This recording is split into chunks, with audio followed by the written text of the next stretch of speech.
Hi, I'm Chris Mahoney. I'm a footwear designer at Saucony. Cross country is all about running fast, no matter the terrain or the conditions.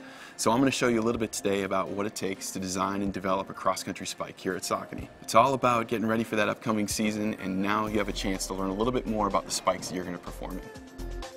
When we begin the design process here at Saucony, it's pretty similar to writing a research paper. When you put together a research paper, you gather all your information, you create an outline, and then you start putting together rough drafts, and eventually you end up with a final copy. When we do the footwear, it's very similar. We're going to go out and we're going to do all of our research and get all our information together, interview athletes, and figure out if there's an area where we can pioneer or we can innovate to make the product better. And then after that, as a designer, we get all that information together. We want to start drawing and sketching to get all the ideas out of our head and onto paper and start seeing what works and what doesn't work so that we can put together the best product. After we come up with our initial designs, it's a chance for us to take that design and actually make it into a physical product. There's a lot of pride there because you're able to kind of take the ideas that are in your head and really manifest them into something real. So it's a great kind of treat when you go from your 2D sketches and your final rendering and then you jump over into a real prototype. The shoe I have here is the Shea XC Cross Country Spike.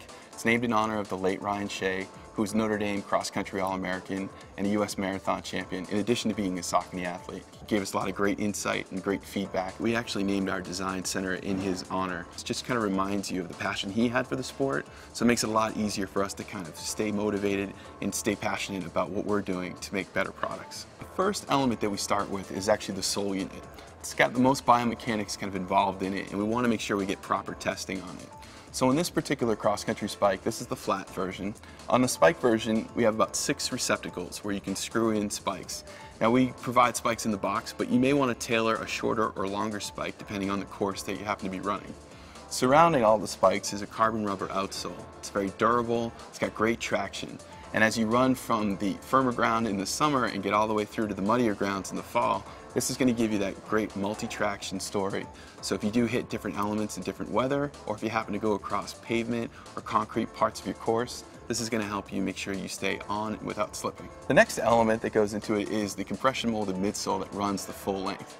This is a great way for us to provide a little bit of cushioning between your foot and the grounds. So if there's any kind of pushback, you're going to have a little bit of a buffer there to make sure that over the course of the race, your foot's going to be well protected. Now in the upper design, we focus on 3 different areas. The first area we focus on is the forefoot. We want to lock the foot into place.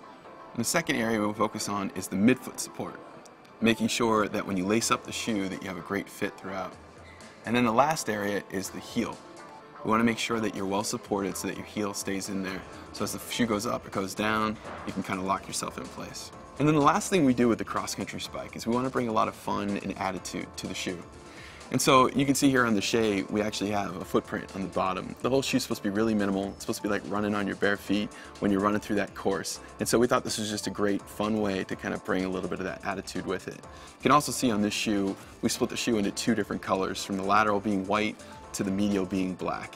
It's just a fun way for us to make it very visual and have the person wearing the spike have a lot of fun with it as well.